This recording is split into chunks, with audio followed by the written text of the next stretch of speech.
welcome to the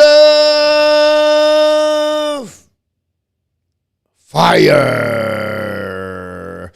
Welcome back to the another morning skate show with the hockey coach Guru Coach FRENCHY directly from the Sunshine State in Florida. It's a Thursday, thankfully day, January 20, 2022. We're going to have a great Minervini directly for the Florida Panthers in the show about 15 minutes.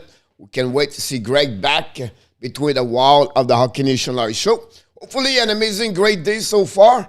And you are ready to rock and roll with the Hockey Nation Live show. We have a few people already in the chat. Welcome, everybody. Thanks for joining us today. We're going to have an amazing, great show with Greg. Always a pleasure to have Greg Minervini with us. And he's always bring us a great nuggets about the Florida Panthers. We have a lot of questions. So don't go nowhere. Stay with us when Greg will be with us. We would love to have you to have some questions for Greg about the Florida Panthers, maybe from other team or any news you would like to hear from him about the NHL. We know the NHL have a 3 game last night. We're going to talk about this at the beginning of the show for the face-off. And then, of course, the NHL have released the schedule for the rest of the year.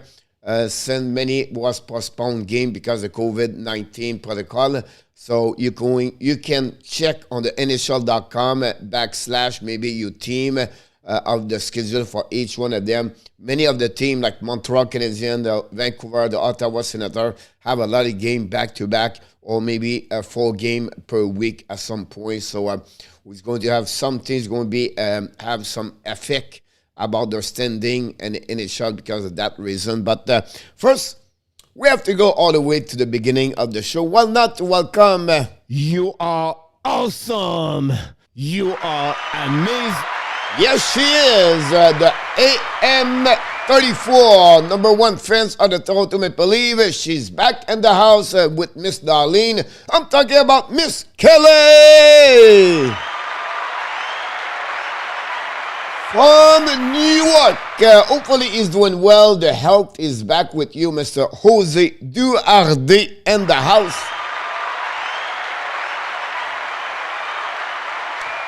What about Mr. Roger Delaney, number 1 fans of Montreal Canadiens in the house this morning? Roger, welcome back.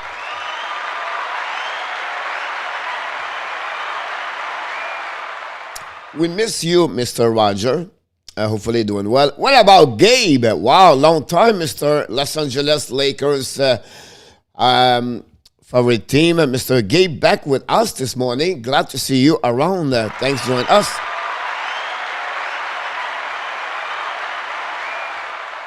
And Sam P is ready to rock and roll. Let's do it again.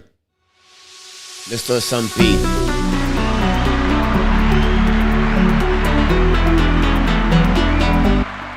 What about directly from Toronto, Ontario, Mr. Kevin, DP, Christian, and Kaden in the house.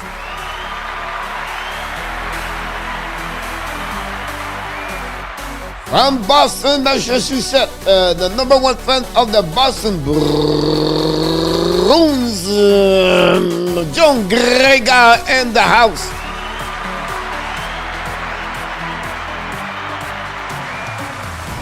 Mr. Whitey, I love to call him the AK Whitey in the house. Welcome back, Mr. Whitey.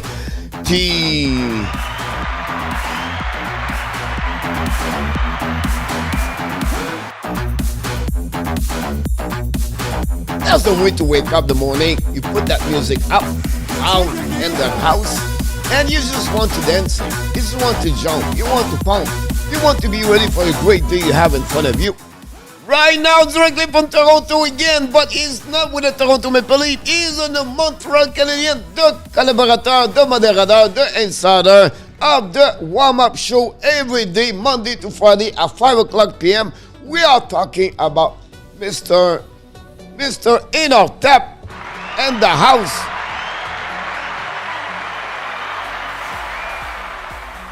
And all the fans of the Hockey Nation Live show would like to have a thing about the Toronto Maple Leafs. Maybe that would put some smile from other people.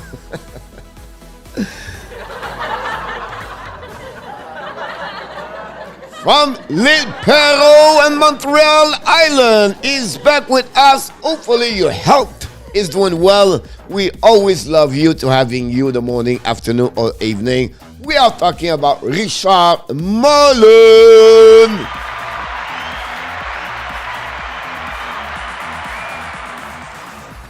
John Gregor talked about the joke of the inner tap last night.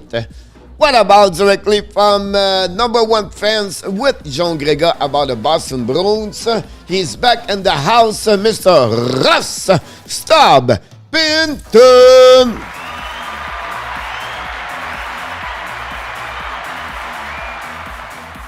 Everything is big in that state.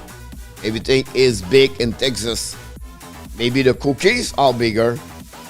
I don't know. But one thing we know, he's a retirement. We know he's always with us. He know he's upset about last night, the New Jersey Devils, because he's a number one fan of the Devils inside his chat here in the house. So welcome back, Mr. Joseph Lanham.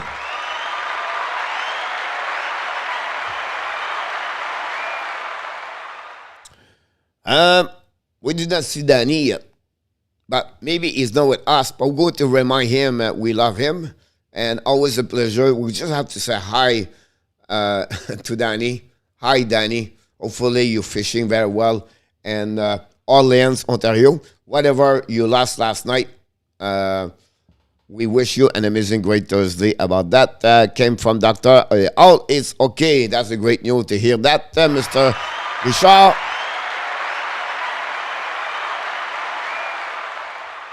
Joseph said that game was hard to watch. Honestly, I could not watch the game at the same time I was watching Toronto Maple Leaf. But I watched after that, Joseph, after I watched the Colorado.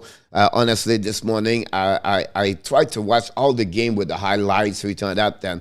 And you know, I love, you know how much I love the press conference after the game. And I was listening, the coach for the Arizona Coyotes, André Tourigny, and he was said, you know, Arizona have only one shot at the first game, after the first period. It was 1-0 Devils after 20 minutes, and only one shot for Arizona. And the coach said, I know we will be back. I know we will play better.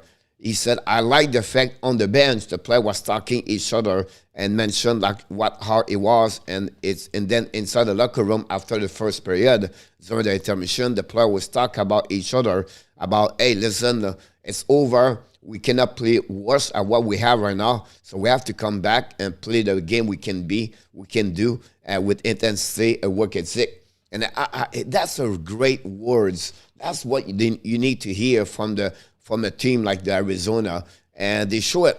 They scored, 3 goals during the second period, I believe. And they have only 8 shots or 9 shots with 3 or 4 goals. And they find a way to steal that game to the New Jersey Devils.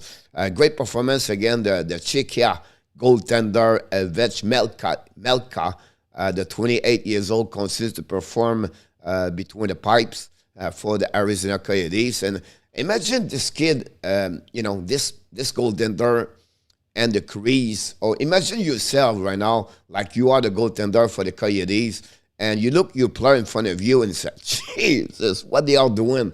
We have only one shot. How we can win with that part over there? Like all the thinking about your teammates, right? And he keep that team in the game with accomplishing a lot of good save. And the Coyotes guys, they're doing well. They beat the Montreal Canadiens. They lost Colorado 5-0, but they lost an OT and shootout against Colorado. They beat the Toronto Maple Leaf. And we have to give credit for that team. And they are now 3 points in front of the Montreal Canadiens. And they are right now joined and reached the Ottawa Senators. So we have to give credit for the Arizona Coyotes for sure about the performance. Roger, how did the first Delaney get to Montreal? He got a break wobbling hockey in Halifax Harbour. Wow, impressive.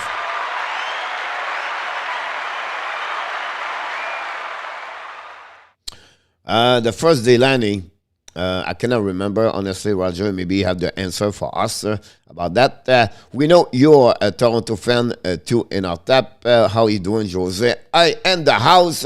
Mr. Dan Ogilvy in the house.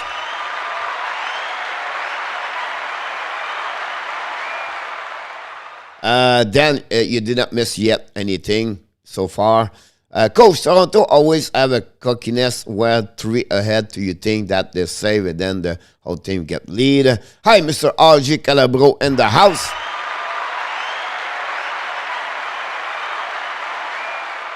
Mr. NHL Hockey News report directly from Connecticut. Welcome back, Mr. NHL number 1 fans. Oh, the real brother is in the house this morning, Mr. Roger L.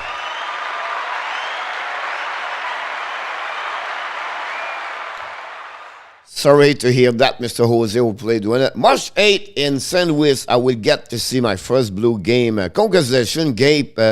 Wow, that's a great news to hear that. Wow. March 8th. Coach, you didn't put the I didn't put the chat room over there. That's easier for me to read when the chat room is over there, Coach. Come on. NHL, no one use mindset as fast skill, Coach. If you have to pick a player from the 2020 draft, which one could be his favorite? Shane Wright. He's a number 1, Mr. NHL. And whatever, it's sometimes the speed is not about the fastest skater. And it's about also the anticipation, read the play, where you want to go, and the speed, like Corey Perry. I will give you another example. Tyler Toffoli, guys, is not the fastest guy on the ice. We have an amazing, great shot.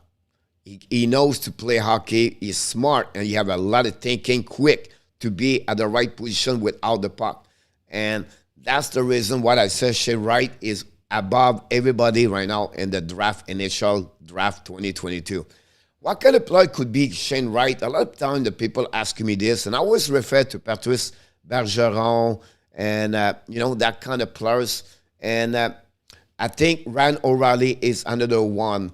He's a kind of player where he can get about 70 to 80 points, but great on the defensive side. And his quick release shot is above to anybody else. So it will be interesting to see this for sure about that one over there. I would like to talk about the game for Toronto, guys. After the game, Shelton Keefe dropped a big bomb in the social media yesterday by threatening his player with soft, the word soft.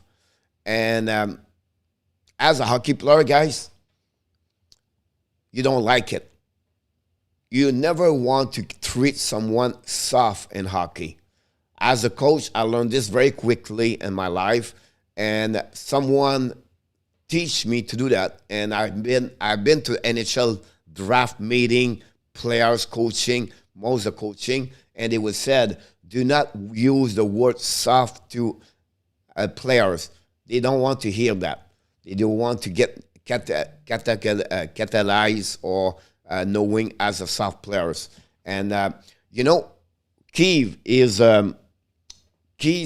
a modern coach. It's rare he dropped those kind of comments about that. It's really about relationship and that mindset. And it was not well done in Toronto this morning because I listening some radio station and everything like that. And I knew during the press conference this is not going to go nowhere. And I think the message for when he said soft, I think it was a message directly or a comment directly to Carl Dubas to tell him by the press conference, hey, we need help here. I need help. I need defensemen. I need a forward. I need something here. And as a Toronto fans, you have to be concerned. I not said they are not good. They are a really solid team. But if they want to go through the first round and to beat Tampa Bay, Florida, and Carolina, they have to change their mindset of play hockey. Because you cannot lead and then give this away like that. You cannot. And you can make excuse right now. You have injuries, return that. But Jack Campbell, after he had the first 12 game with a 1.67 save percentage of 943, is right now at 265 with a save percentage of 917 or 921. Those kind of numbers are not great, honestly. I'm not saying it's not a good goaltender. I'm not saying this team is not good. I just try to explain to you what's happening. And I think that team need to get a little bit better. Those kind of the players like Tavares, those kind of players knows that they cannot slip away their lead like that every game. It's only one time every month. That's not a big deal. But this coming every regular, almost every game. So we'll be interesting about that. We need to give credit for the New York Rangers respond. What about the new Ryan Reeves, turned 35 years old today. It's his birthday at Ryan Reeves. Scored 2 goals yesterday. And it was a great press conference he did after the practice, after the game last night. He said, I never played the last game like that, the last minute of the game. I was so tired. They want me to score a 3rd goal, but I could not do anything. My leg was dead. So it was funny to hear Ryan Reeves talking like that. And finally, what about the Colorado Avalanche win yesterday, 2-0 again, the Anaheim Ducks. I'm just waiting for Greg to show up, so I'm watching the time, and I don't know where is he. Let me check something, guys, to be sure I'm getting him, because maybe he tried to reach me. And here we go. He's coming right now, so let me check this about that one. I would put Greg in the green room for about 1-2 minutes. Greg, stay there. Don't go nowhere. But that's what happening yesterday. So the last game of what about the fight between Nicolas Deslauriers and McDermott for the Colorado? You talk about a heavy fight. Was amazing. And those guys, they hit each other for over 1 minute, and it was really impressive. If you have a chance watching this, you talk about, if you like the fight and hockey, this is what you're looking for. It was entertaining. So I just want to share it with you. I know some people talk about many things in the chat right now, but I would love to bring with us Mr. Greg Minervini. So, guys, he's coming with us. He's going to talk about the Florida Panthers, and you can ask any question. I'm going to follow up with your question, and we're going to relate to him. He's going to answer to you. So let's dive in right away, see if Greg is a part with us. I need to put him on the guest number 1 and see Greg if around here. It should be, oh, we lost him. He show up and then he disappears. So he's going to call back. So don't go nowhere. I'm going to be back until he's come back, and it'll be great. So that, here we go. He's back right away. I don't know why he doesn't appear. He's still there, but I don't see your view. Here we go. He should back now. He's freezing right now. But we see Greg. Maybe, Greg, you can move your iPad or something, because you are... Hey! We can hear you, but we cannot moving your screen. Here we go. A little bit better now. Are you still there? You hear me, but I'm stuck. You freeze a little bit, but it's not too bad. Can you hear us right now? It's very chilly here, Frenchy. Yes, I bet it is, right? Oh, we lose you again. Let's me driving to another way. Maybe I can get you here. Sometimes it's live, right? And what is live, it's happened sometimes. So we're going to see what he look like. We're going to Kim. We just lost him. We're going to wait for him. I'm going to change my profile here. Here we go. We're going to get him. I'm going to change in there. If we have the Florida Panthers around, that'd be great. We're going to see him. He's coming back.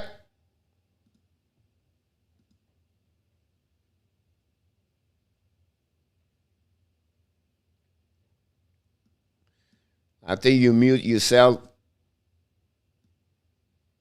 I can follow up. Greg, don't be scared of the Leaf fan in the room. The fence room. Greg, hey, coach, I dare you to do video eating toxic waste so we can.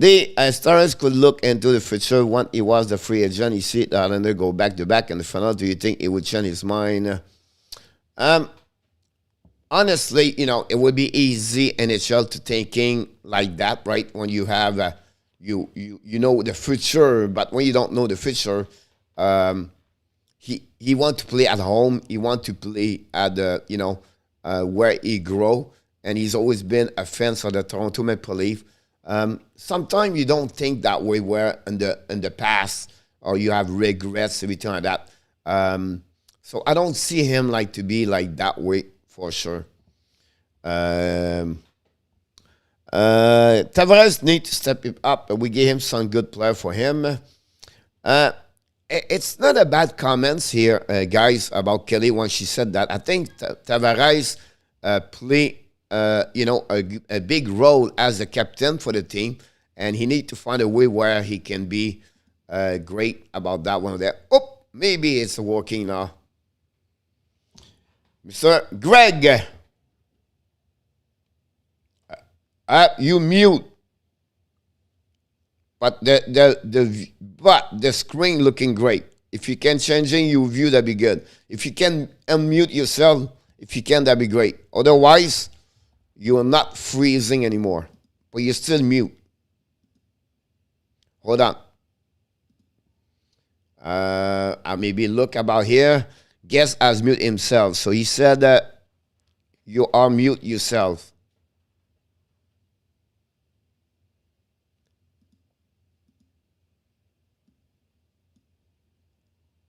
I don't know. We cannot hear you, but we can see you. You can hear me, but we cannot hear you. But we can see you. Mute. Your mic is mute.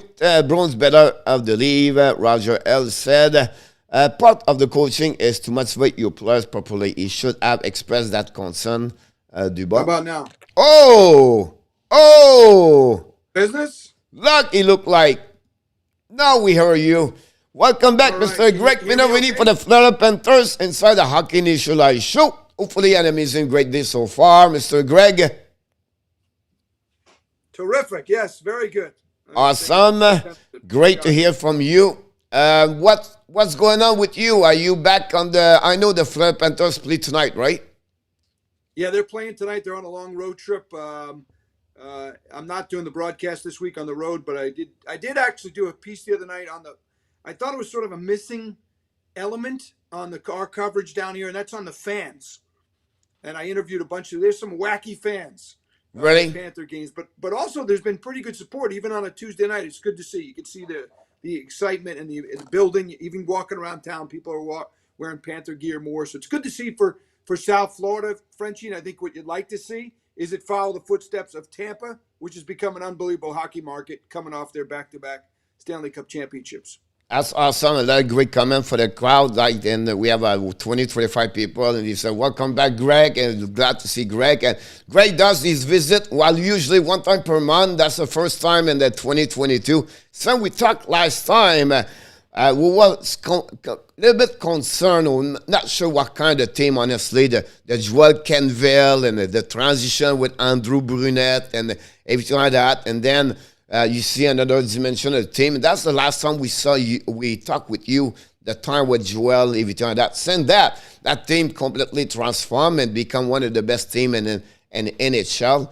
And maybe you can talk a little bit more what happening since Joel Canville and how Andrew Brunette he become around the team as a head coach now. Right. Well, they had struggled. You're right. They lost. They got blown out, actually, by Ottawa. I think it was 8-2. Game before that, Kings beat them.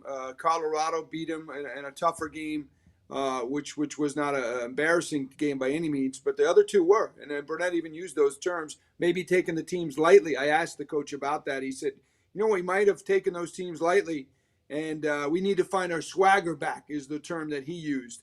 And then they were off for almost 2 full weeks of they returned in a very tough part of the schedule. You're saying, boy, you got Tampa Bay and the Rangers back-to-back nights to close out the calendar year, and they did a great job in both of those games and really been on fire. I think they were ready for a stinker the other night in Calgary. Give the Flames credit. It was a good win for Daryl Sutter's team, but it's been impressive. They do have their swagger back. Point percentage, I think they're still number one in the league. And as we've talked about on this show, finishing first is a big deal in terms of your opponent. But no matter what, you see how good the Bruins. If the Bruins wind up as 8th seed, that is not an easy out. So you're going to have a tough battle getting out even of the first round, no matter who you are.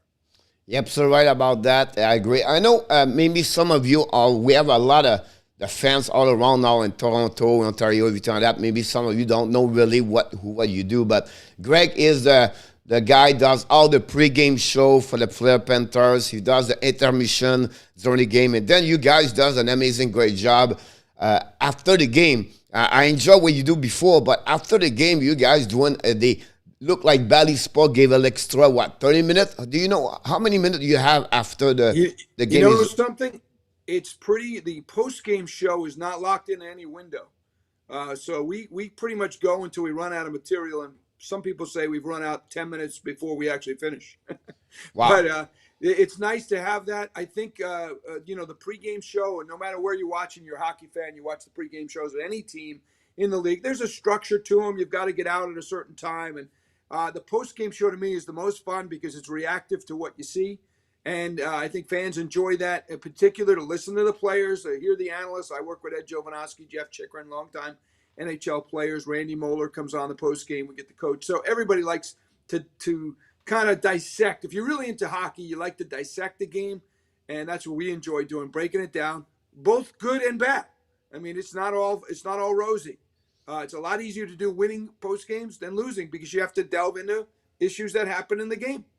Yep, so right about that. Remember the one they lost 9-2. What was it? They lost before at some point. About one at home, so it's not always easy. But it's fun because you talk about Greg and Javo and and they know well, and they are maybe more close with the team, the coach, and you. But from their insider, for what they bring to you, what's the biggest change, or maybe what Andrew Brunette bring on the table for the Florida Panthers? What maybe the players or the fans did not expect that. We know he's an ex-NHL player. They have an amazing, great career with the Minnesota Wild. You know what I mean? Like, no, but many does it. He have a lot of experience as St. Joe. He was already 2-3 years with the Panthers before that. And but what do you think, or what do you hear the biggest maybe strength of Brunette compared to Joel Canville, or they bring that team where he is at right now?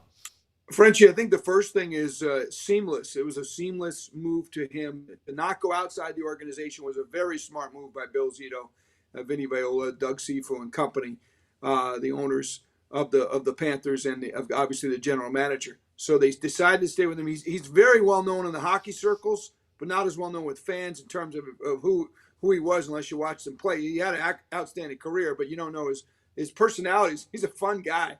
Now, obviously, taking on this role in this press conference, he's been pretty serious, but there's a lot of personality there. I asked him about Boudreau, who he coached against in a recent game against Vancouver, and Brunette was the assistant general manager at Minnesota when Boudreau got to the Wild. He had been the assistant coach just before that, but under Boudreau, he was the assistant GM, so he got to know him pretty well. And he said one thing he stole from Boudreau was trying to talk to your players almost on a daily basis, even one-on-one. Kind of like communication with your players. I think he had a little billboard up in his office, Boudreau did. And Andrew said, I stole that from him. I think he's a very good player-type coach. I'm sure he knows when to put the hammer down as well. He's still handling the power play. His strength is probably offense. He's got Ulf Samuelsson to help with the defense. Derek McKenzie helps out, of course, too. So I think the best thing is it was a seamless transition, and he's been able to carry the ball. And who knows, Frenchie, let's say they had not done well out of the gate, and they lost 5 out of 6. Who knows? They have the interim title. They have not formally made him the head coach, but he's on his way, in my opinion, if he wants it. I agree with you about that. It's good. Great said that about Brunette, because we don't hear everything, right? From the outside, it's not what is going on inside, right? For me, for what I can know, from what I see, is he's really well respected by the players.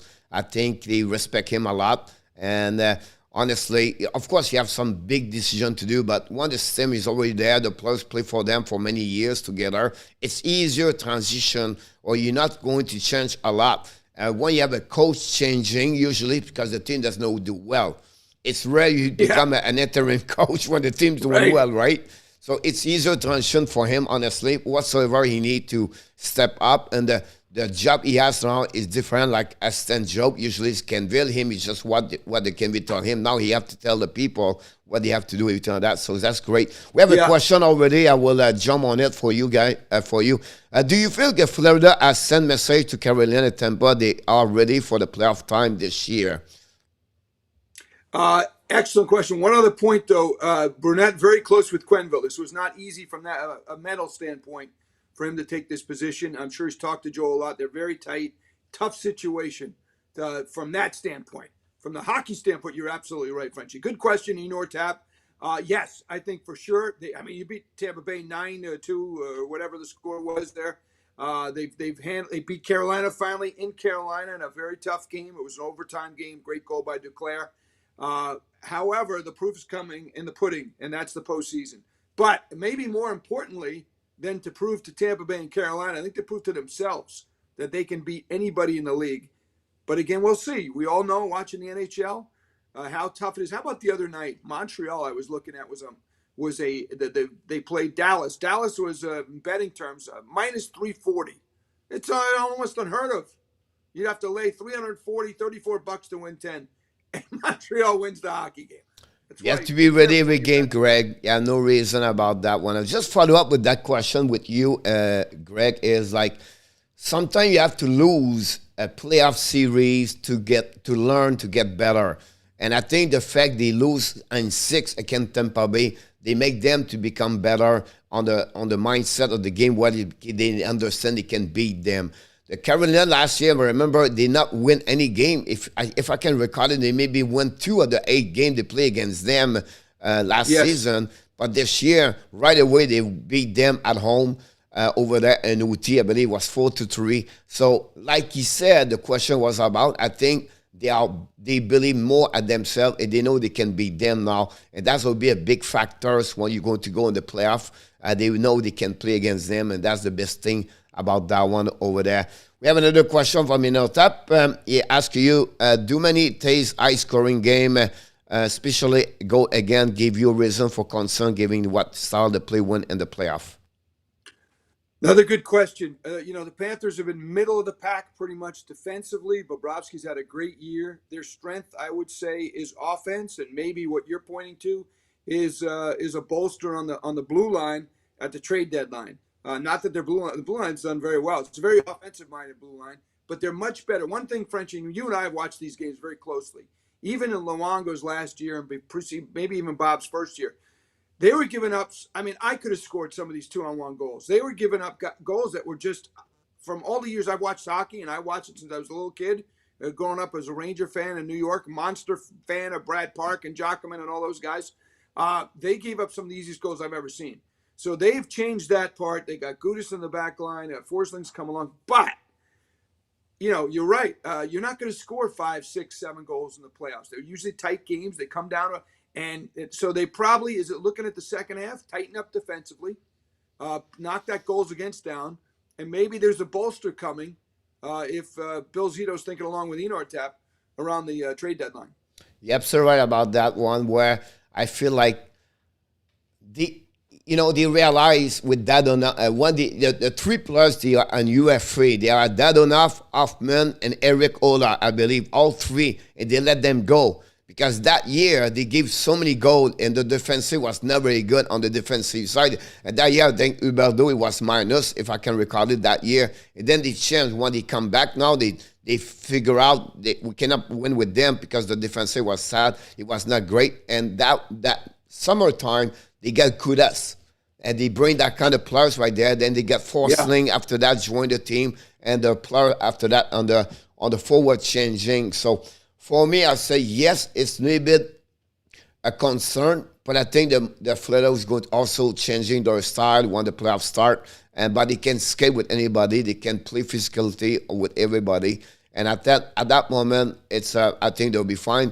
It's all about Bobrovsky. I think Bobrovsky is going to be the big one right now for them for sure at that moment. Talking about Bobrovsky, we know he's doing well. The team has an amazing, great homestand. I believe there was maybe the best homestand recently, the last one, because I watched the game, I've been there, and also for you, you've been in hockey here for what, 10, 12 years now with the Panthers, Greg? It's funny, Frenchie, because I was a local sports guy in South Florida. I've been such a big hockey fan. I was actually me and my friend mine, Rich Tucker, was a photographer. We went to Quebec City for the original draft. We went on our own, and we got the Miami stations to pay our way in terms of we sent the video, and I got a gig because with MSG Network I did some stuff for the Rangers, and I was at that first draft when the team was drafted in Quebec City. So I literally have covered them from day one. I covered them when Huizinga announced the team. When they came out with those gloves with the little paws on the fingers. If you look at an old pic, they never used them, but they had these paws, and the guys were like, no, that's too much for the NHL. Maybe today it would work. But so I've been there. I've covered every team. I was at almost every playoff game for Channel 6 down here. I think I was at all but one on the road in Colorado, in Pittsburgh, in Boston for those. So I've covered them from A to Z. That's amazing. So you've been to the high and the lower of the team, right? We know they don't play well in the playoff for the last 15 years, so you talking that. And you know the assistance, the attendance is not great every time that. But I see something change this year. And that was I was bringing to you because you've been all the time everywhere, the up and down. How do you feel to see those kind of the Tuesday night we have nobody, Greg? I've been there with 5,000 people, 6,000, but now you go to game, you see this 12, 13, 14,000, whatever is the night, Monday night, Tuesday night, Saturday night, it's starting to be packed over there. Well, it's not. I know some people maybe up north are saying, well, we sell the building out. They're not there yet. They haven't won a playoff series and since the Stanley Cup year, 1996. They haven't won a series.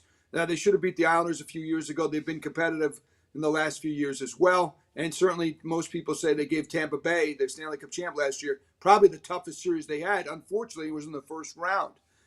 Having said all that, you almost lost a generation of fans. And the other thing about South Florida, as we all know, is that fans are from different areas. This is a great place to live. FRENCHY himself moved from Canada to South Florida, or at least a warmer climate. We have other people from all over, Bruins fans, Rangers fans. So it's not an easy market for hockey. However, you're right. On a Tuesday night when you see 15,000, and not only 15,000, Frenchy, but they're into the game. They're oohing and on. It's almost like a Canadiens game, and I say that very respectfully because I've been up there at the Bell Center. I always love when the team starts coming out of their own zone. The crowd, when it's the Canadiens, they're going nuts. When they come to the neutral zone, they're like, so you're feeling anticipation and excitement here that you haven't had in a while. And the building is rather large. Remember, they used to sell at Miami Arena night after night, but 19.2 is a tough number. If you notice the new rinks going up in Long Island, 17, in Seattle, 17, probably a better number if you could do it all over again for South Florida. But yes, they'll pack it in the playoffs. Hopefully, fans will keep coming in as we go down the stretch. You're absolutely right. Yeah, not the fact they are entertaining, but also for the player are entertaining the fans, and the fans get excited. I never see wave at the Panthers game. I barely see some wave at the Marlins game, but I never see wave at the Panthers. At least I don't remember the last time. And they do it every time they do it, and we hear we won 10 every time that. So the fans enjoy, and that's the most important thing you can ask. And when you see this, they want to come back. The feeling to come back, you have a great time as the family, the kids, and the dad, and they have no excuse about the team. There's no win or too expensive and all kind of excuses you can hear every time that. So it's fun to see that, honestly. For that one. And we have a question for Roger, for you, Greg. And I was going to ask you go that direction. So, Greg, what player for the Montreal Canadiens you think could help Florida if the Abs sell off or they try to become a seller team at the trade deadline? Is Shea Weber coming out of his injury? No, he's not. That's the guy. That's the first guy I would have thought of. You need who would be a bruising or at least defensive-minded defenseman. I'm not looking at a Drouin or one of their. I don't think they need any more skill forwards. I would have to say I would go to the blue line, and if I could, I'd go back to Serge Savard or Guy Lapointe. If we could, can we do that? Can we go back in history? That'd be a good one for sure. To go. Yeah, no, I think right now the Panthers got to be looking at wide, and it's going to be a decision. Also, is it's going to come down to they don't want to give up a lot either, but you're going to have to give up something at the deadline. We'll see. The big name that's going around down here is Jacob Chikrin, who grew up down here. I work with his father on the broadcasts. However, the price is going to be very high. A lot of talk. The Bruins may be the team to get Chikrin. I'm sure the Panthers have inquired. They've seen him first. They know him well, and I know Bill Zito is very familiar with him. That to me, that's the kind of guy that you'd like to see. But the price is going to be very high, and there's going to be a lot of suitors. So maybe it will be somebody from not the one of the. They don't need the best defenseman, but they might need a solid two-way guy. Yeah, I agree with you. I think one I would believe if it was Montreal, it was really Chariot would be really the one to helping the Panthers. Like Chariot would be helping the Toronto Maple Leafs if they have to trade Montreal, Toronto. Because they don't do a lot of trade, but I think that would be the one to looking about that. And Kelly, she's a big fan of the Austin Matthews, and she have a question for you and maybe about Austin Matthews. I know you know him, so it's not a big deal. But yes. She asks you, do you think Matthews will reach 50 goals this season? I was watching the game last night, and it looked like he had a goal, and I thought it was a good call by the ref that he did have the kicking motion. However, I think on the goal, I think he was trying to kick it to his blade, but it went straight. You saw this goal I'm talking about, and it would have changed the game because it would have brought the Leafs within one. It reminds me of the goal they gave to Mike Stone a couple of weeks ago for the Vegas, right? We see a couple of the goal like that happening. Usually they give the goal when he come for the inside blade, not for the outside blade. Right, and we see some players move their skate as like a skill and not like just they want to kick. The only thing I would say to you again for Matthews, the kick was straight to the net and not like an angle skate. I would say to you, it was really like a soccer ball kick straight to the. That's maybe the only reason I would say what the reason he refused, and it's sad because he was trying to beat the record of the most goal straight on the road. It was 11, and now he's stuck with Steve Eiserman. Whatsoever is a great accomplishment for him about that. I still believe he has the potential to get 50 goals. And the year, not many can reach 50 goals, Greg. And maybe he's one of the top, maybe 3 can do that in this league. Honestly, because he's a machine of score. You know what I mean? Like some players in this league, like Ogilvy, Ovechkin, that's the kind of guy can score all the time or defending goal. And the quick release, he has a great shot. I think that's the one really he can have that kind of the shot and to get that kind of 50 goal per year. But back what you talk about, right? I'm sorry? He's got 25 in 37 games, so he's certainly on pace. He's on the race for 58 right now. He's on pace. Health is going to be a factor. All these games are going to have to. Now they've played 37, but the Panthers played 39, for example. Tampa Bay played 41, so they're going to get a little jam up that some of the teams don't have. How do you respond third game in 4 nights, which they're used to? But this is going to be a jam. That I saw some teams playing. I think I saw 44 and 77 at the Wild, 44 games in 77 days or something crazy. So. That's going to be a factor. I think that's going to make it a little tricky, too, to try and pull it off. But I think last night, I really do think, these players are smart. He's not trying to kick it into the net. I really think he was trying to kick it to his stick. But you're right, it went forward because he did move his stick after that. I think he realized that, like, if he nicks it after that, it's a goal. So he missed it, and they had to call it no goal. It was a good call. He's smart enough to realize what he did, and he tried to fake it like it was a good goal. Like he did not show any emotion like, oh, I did that, right? So first thing first. So secondly, welcome everybody in the chat. Thanks for joining us. Don't forget to click on the likes. That'd be awesome. We are pretty sure many of you are here. You talk about Chick Run. You talk about Javo, everything like that. You talk about your insider of what you do at the Panthers. What do you hear from them about what they are missing, the Florida Panthers, at that moment? What they think, or what do you believe Bill Zito he will do at the trade deadline? Because those been there, right? They play in NHL and they know how this works. So what do you hear from them? We haven't talked a lot about it because of the fact that they're one. I do the home games, right? They're 21-3 at home. So there hasn't been a lot of talk about the deficiency. In fact, this is a hard to believe stat, but only 3 teams in the last 65 years reached 20 wins quicker than the Panthers did on home ice. Flyers, I think San Jose, and I think it was Anaheim were the teams. I had it here somewhere, but that's it. So they've been dominant at home. But obviously, when you go into the playoffs, different animal. They've had a very tough schedule as well. Actually, it was Anaheim, San Jose, and Philly back in 86, 87. They reached it in 22 games, 20 wins, and the Panthers took 23. Now, I always say that, and old-time hockey fans know that the rules changed. So you get a win every game, makes that kind of stat a little easier to attain.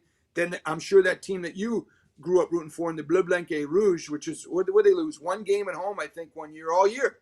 Like at 76, I believe they had a crazy record, but there were a lot of ties mixed in there as well. We've talked about it on this show. I think maybe you're looking at as we mentioned earlier on this show, maybe another defensive-minded or defenseman, and maybe a little more grit up front. But I'll tell you what, even if they don't make any moves, I like their chances going forward. They're still a 10-1 long shot. The Rangers are 25-1 somehow, because there's a lot of, you're looking at the teams like Tampa Bay and Colorado being the 2 teams that have sort of proven it. Vegas has come on too, but it's going to be interesting. I think all teams tweak. It's going to come down to price. But Frenchy, I'll tell you what you don't need. You don't need any scoring, right? You're fine. Now, you'd like the power play to be better, but you think the talent is there for that. And then the goaltending, obviously you're locked in with Bobrovsky's had a great year. And although Spencer Knight hasn't played a lot, they consider maybe a veteran backup type goalie just as an insurance policy. I don't know. They had Gibson down in the minors, but he has been injured a bit in the AHL. I agree with you about that one there. How concerned are you with the fact like they are 2-5-5 in the last 12 games on the road? We know what they do at home, and they completely destroy everybody at home and the confidence when they play at home. I understand Huberdeau, but when you see this, like 2-5-5, the last 12 games, how are you concerned? What you hear from people inside? Well, the part I like is the last 2 games on the road where they got 3 points, and it was in Dallas. They lost that game 6-5 in overtime, and then they beat Carolina in overtime 4-3. So I think that was important to establish a little better play. And then you go out and you'll kind of lay an egg the other night against Calgary. I think this road trip's important. You got Edmonton, Vancouver, Seattle, and Winnipeg. And really, you look at those 4 teams, Vancouver's probably played the best of them. You certainly have winnable games on paper, but on the road, it's never easy. They say, you want to be a little better than 500 on the road, and you kick butt at home, and you have a great season, which is what they're doing. But I think it's a fair thing to say that, hey, you got to win some road games. They've won an inordinate amount of home games, but you'd like to see that balance off on the road. I'm going to take some time before I make a decision that they can't win on the road. I don't see that being. I think it's been a choppy season so far, and they've had a tough schedule. Let's see how they do on this road trip, and we'll readdress that. But I think it's a fair question to ask when you see, because some of these other great teams are playing great on the road. And the Panthers have not. And after asking this question, I will just resume.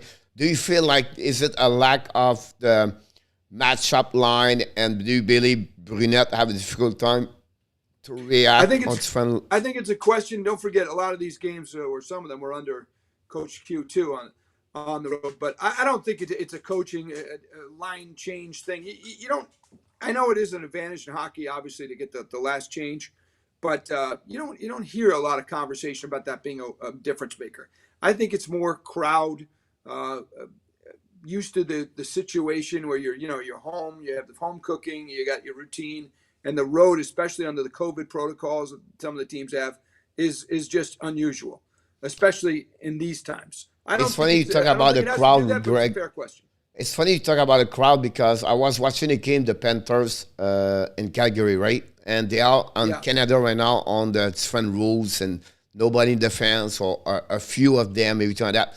And as the fans, I was watching this, and I was said, gee, it's not fun when you have no people in the ground. Like the feeling, the excitement, the players, and when you play at no, it's like a beer league. You ref and nobody there, right? And that's the same feeling. You watch Calgary, Florida, you have nobody in the crowd.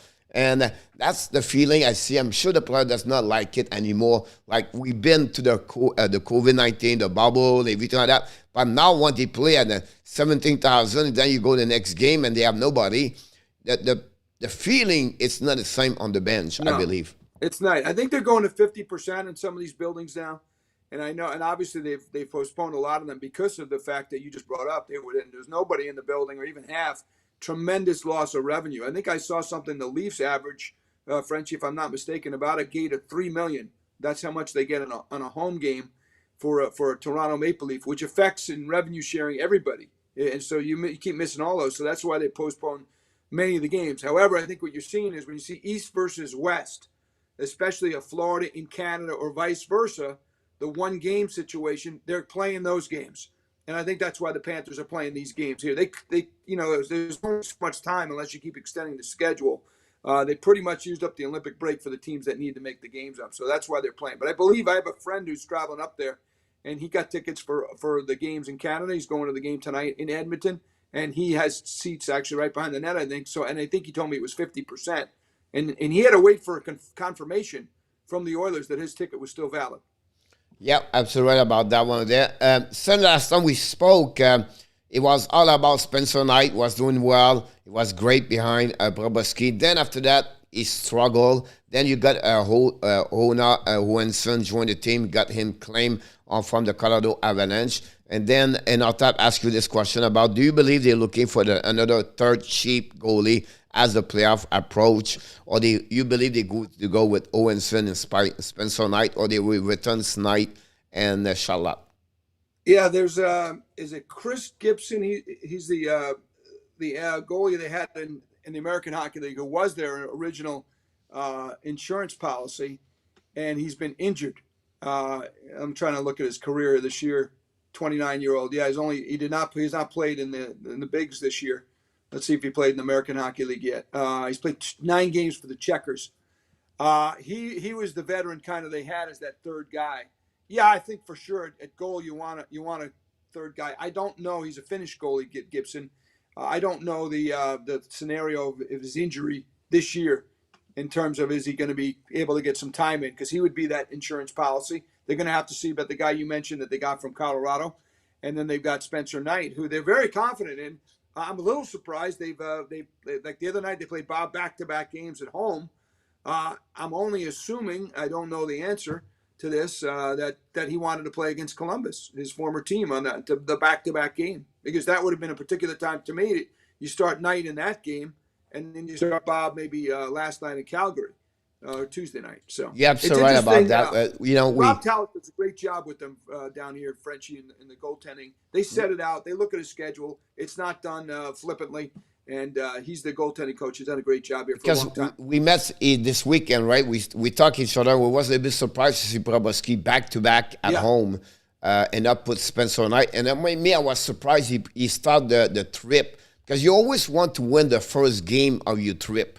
It's because it keep the team more happier. They go out together, whatever. I know they cannot go nowhere, but still you keep that. And the first game on the road is really the most important thing. So I was surprised he go with Spencer Knight versus Bobrovsky. Now they go tonight, and it's a big game for them, because you go to see Oilers are desperate. They are right now. They try to find something. So it's a big game for the Oilers. They have to respond. If not, that would be another huge. And the flip side, the Panthers need to find a way to win on the road at some point to prove to the rest of the league they can win also on the road. So it'll be interesting about that. I understand we're going to see you in February. We're going to have the Olympics. We're going to be 1 month before the trade deadline. We understand you talk about maybe a LD, everything like that. We know they have about 5 lines right now they can put on the ice, Greg, and you don't have to be worried when you can put Asherty, Thornton, and Marchman at the bottom, or Tissenenko, Eponiemi, whatever they are, right?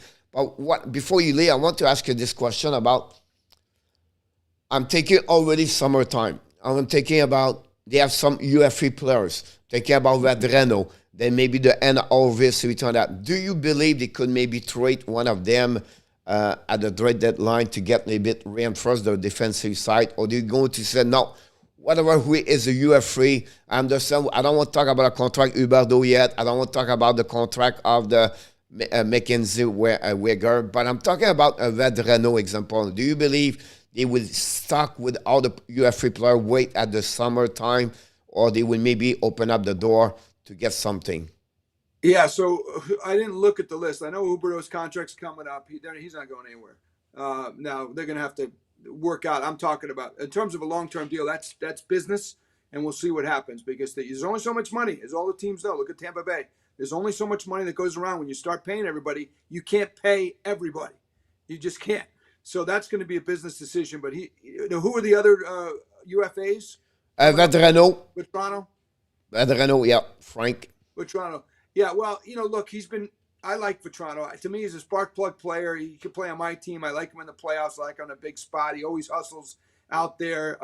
He doesn't get as much ice time as the other guys. He's got 8 goals this year. He's on pace for his 15 or 20, and he can obviously, if he had more opportunities, get into the 20s easily. He hasn't played as much. He'd probably be a guy if there was a deal out there and somebody wanted a forward that maybe can even play on the first power play or certainly get more time on the second, which he gets here. He would be a guy that you would target as a young Owen Tippett's had a little bit of a struggle this year. A big upside, tremendous shot. But idea, you wish you didn't have to trade a player on the team, but you know how it works. You get rid of some salary. It usually has to go that way. You get rid of a player on your roster who's making a little money, prospects and draft picks. And it's usually right. Some combination or all 3 of those. You're absolutely right about this. My idea we said to you, Greg, is because you have to give something to get something, right? You cannot get always back something, right? I believe because they don't have a lot of first-round pick anymore for this year, they trade against Reinhardt, right? They are limited. I really believe Frank Van Etro could be a great player for the Montreal Canadiens because he brings the speed, everything like that, and they can trade for Chariot because they cannot get a first-round pick. I know that Montreal would be happy about that, but there's a kind of players Montreal they're looking right now for speed. They're young players. He's only 25 years old, if I can. He scored 18 goals last season. So I think that would be a plus. If you talk about 1-1 and not like a prospect first round for the Montreal, against Chariot, I think Vatrano could be an answer about that one over there. We have a question for Ron with Kings. He said, ask you, what's the biggest challenge for the playoff? If they have a choice or if you believe they would like to have a choice, do you believe there will be bigger challenge against Tampa Bay or the Carolina Hurricane? That is a great question because they only have, I think, 1 game left with Tampa Bay, if I'm not mistaken, and it's late in the year. They're pretty much done with them. And do they have 2 with Carolina? Might be 2 with Carolina. Boy, pick your poison. I don't know, Frenchy. That's a tough one because Carolina's handled them even more so than Tampa Bay until this year. The Panthers did not see, they haven't seen the Kucherov connection this year. So you get those guys going. That power play will kill you like it did last year in the playoffs. However, the Panthers, they win one of those late games there. That game, they had a 4-3 lead right off the bat and give up the goal 7 minutes to go, whatever. They win that game. It could be a different series. They did beat them. I think it's tough either way. It might go 7 either way, and I don't have an answer, and I usually do. Do you? I don't know. I don't know which way I'd go on that one. Yep, so right.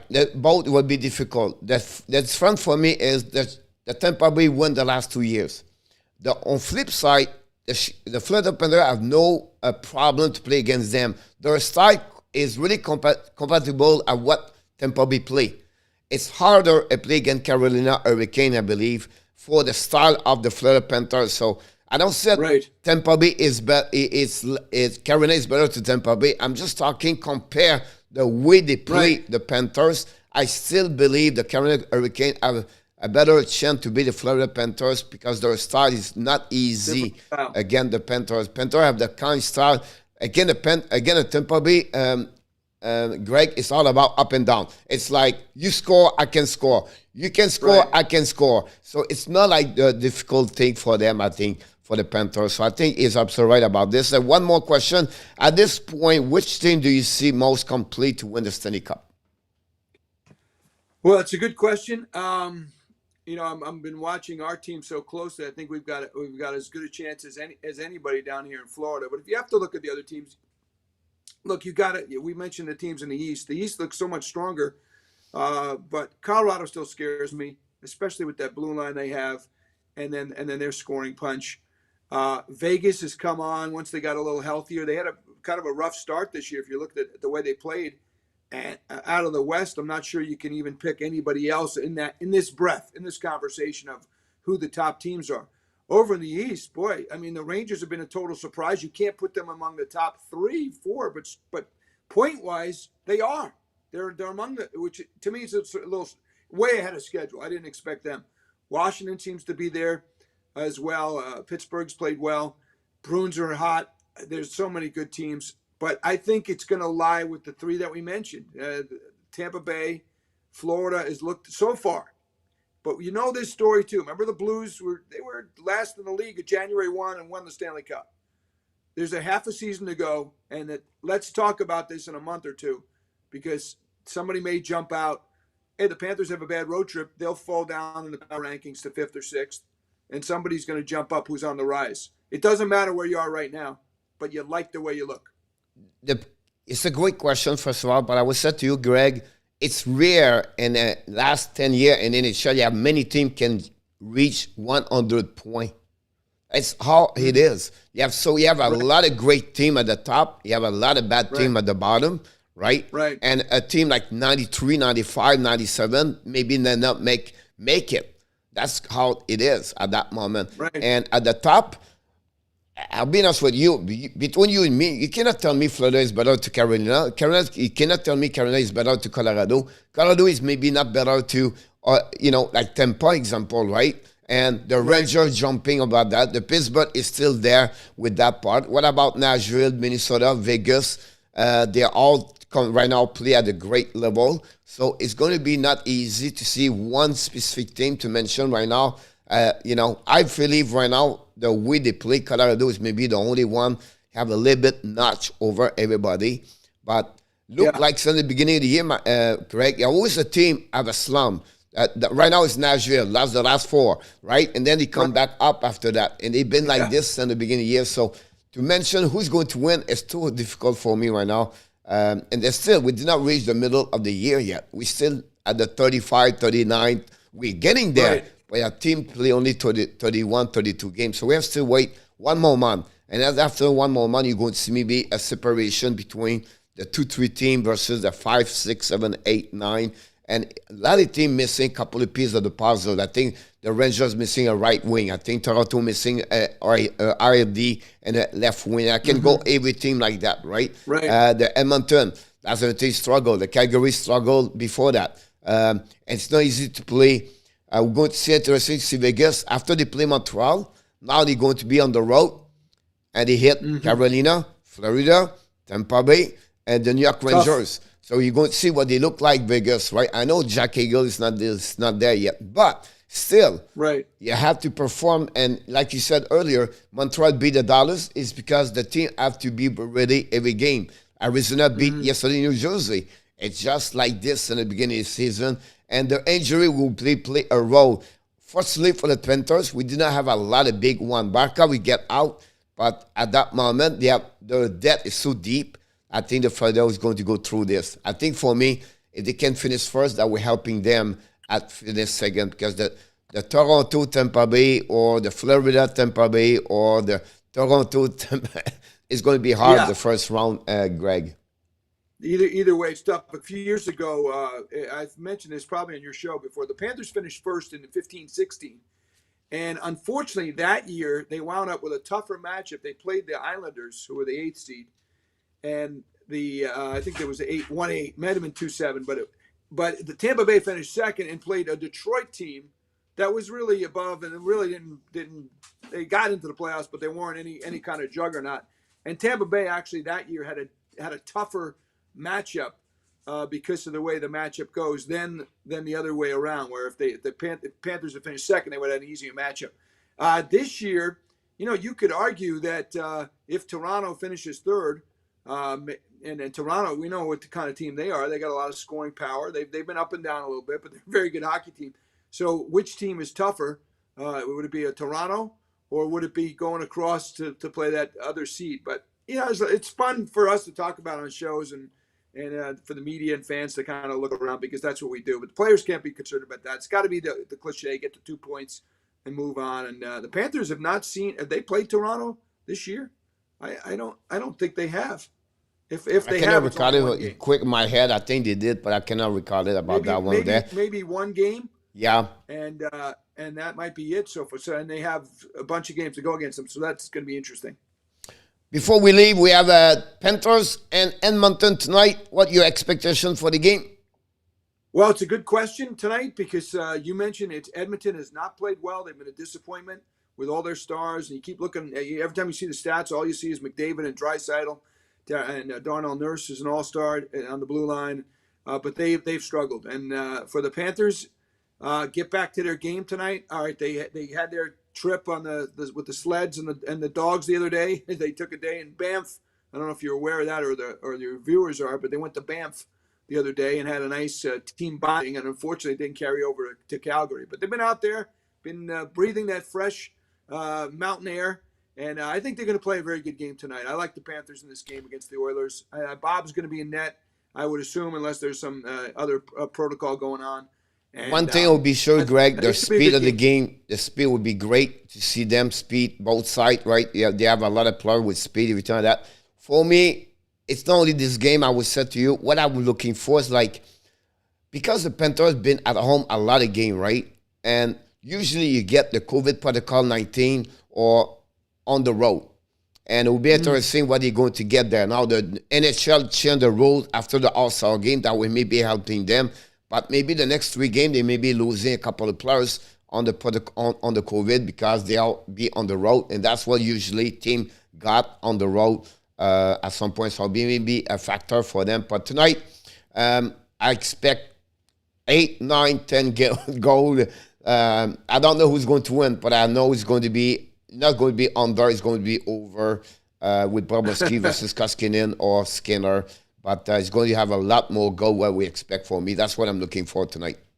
Yeah, I didn't see what the under-over is, but I did notice the other night. It was, and I don't think I've seen many of these, and maybe I don't follow it as closely as some other people do, but the under-over was 7 for the Panther game, and they went to 11. They did it for themselves. They scored 9 in the game. So, yeah, I think it might be. The other thing, the NHL changed their rule. I think the NBA's done this too. If the player is asymptomatic, he will not go into COVID protocol. Yeah. So that's a benefit for the Panthers now, and obviously all the teams. The other leagues have done this. They did it in Europe, I think, as well. In other sports. Everything now is one Colorado play of Florida. Now they gave 6.5 for the over, so he needs 7 goals every time. That's not easy. Like when they got a 5.5 was good to make more money at 5.5, but going up. That's 6.5. I'm going over. Yeah, exactly. So we'll be interesting to watch this. Greg, always a pleasure to having you aboard with the Hockey National show. We're really grateful and thankful for the people having you aboard. And a lot of people ask about you, but I don't want to, too many questions. I think it's great. But yeah, you make this Hockey National show better. Remember at the beginning, you had nobody. You remember with Michael, you, and we are starting now. We're over 1 year, almost like 14 months now. You can see we grow more. You have more people at the show. That's great to see you around us. So I look forward to see you next month. Until then, we're going to watching you on the Bally Sport for the people. South Florida here. You have a chance to watching Greg many times when the Florida Panthers play at home. Do you know what your schedule look like for the next couple of weeks? Or I know the next game I have is when they come back. I think I'm doing the San Jose game. And like I said, I did a story on the fans, and just one story that popped up. I was talking to this fan, really wanted to get the kind of the heartbeat of the fans that come to the games. And this guy told me this. He said, my neighbor had never seen a hockey game before. And I took them, and now they're season ticket holders this year. Never seen a game before. They loved it. You can't say that in Canada, never seen a game. You grew up with the game. You saw it everywhere. There are people down here who have never seen a hockey game. They grew up here. They grew up in a non-hockey market. They grew up in nobody. If somebody doesn't direct you to a hockey game, you're not going to just bounce and go to the game.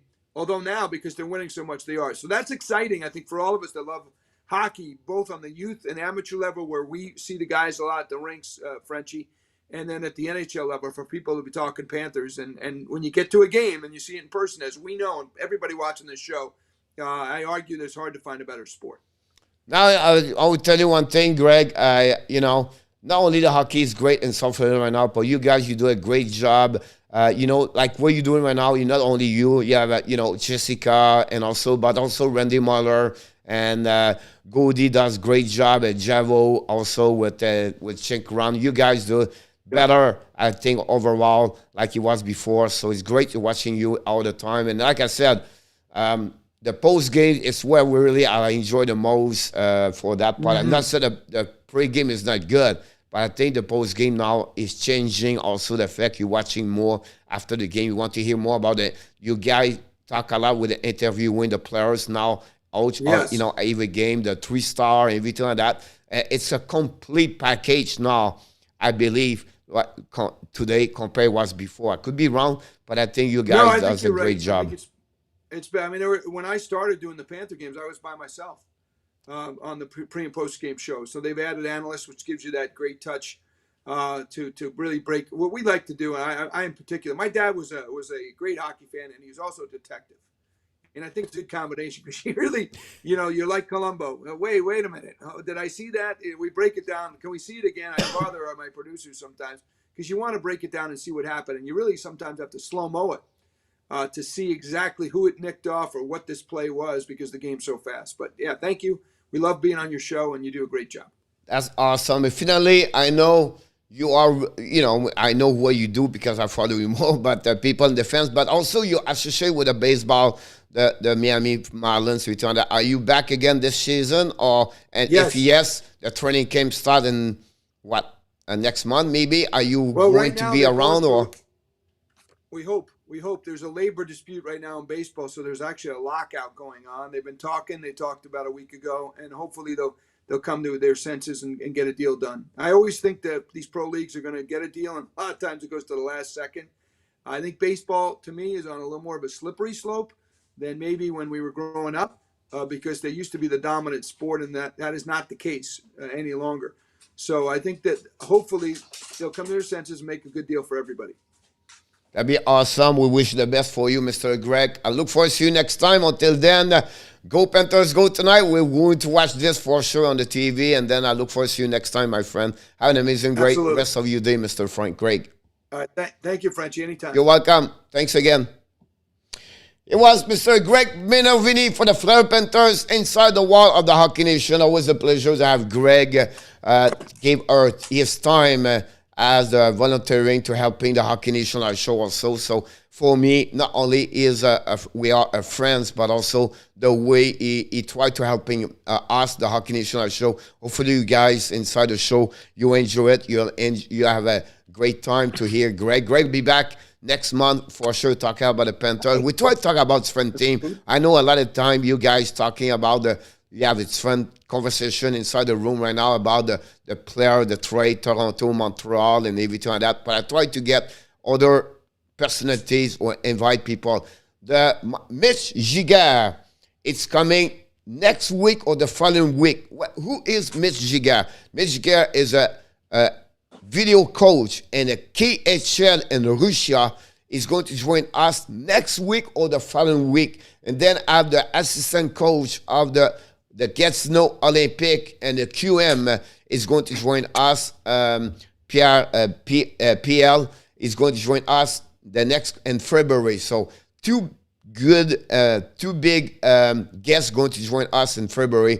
Like I said, we try to bring you the best we can to helping you to have fun personalities to understand more, and hopefully you enjoy to be a part of the Hockey Nation show. I understand we have friends. We don't go to the FRENCHY quiz, everything like that today. We'll be back at 5 o'clock. I don't know if Enata will be with me at 5 o'clock. We'll be back at the warm-up. 9 game in NHL tonight. And of course, the Florida Panthers, the Montreal Canadiens play in Vegas. Going to do that game late. And I can't wait to watching this go. Thank you so much for watching another great show of the morning skate with the hockey coach guru called FRENCHY. But until then, we want to remind you one more thing. You are awesome.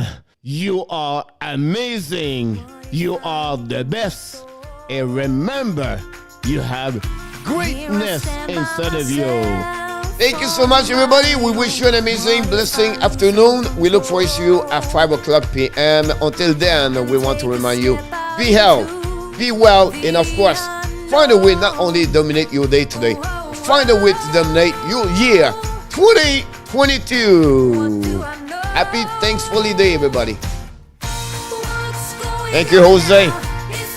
Oh, Bain, we see Bain at the last minute. Don't forget, guys, to click on the likes. That'd be great. Mr. John Grega, Jose Duarte, GB, we have Renault, Abspence, in our tap, Run with Kings. We have also Daryl, Run with Kings, Renault, GB, John Grega, Terry Titus. Kelly was here earlier, Roger L, Roger Delaney.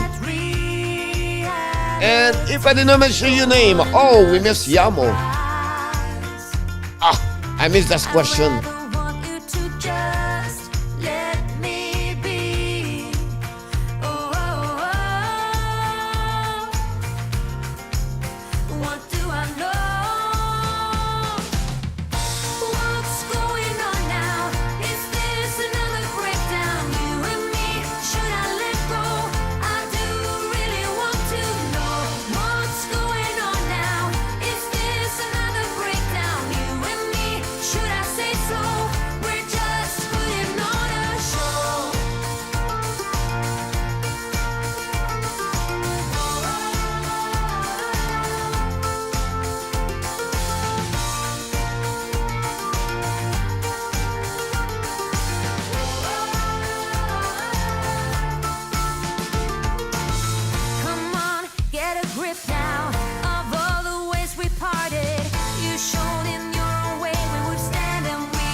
I agree with you, John.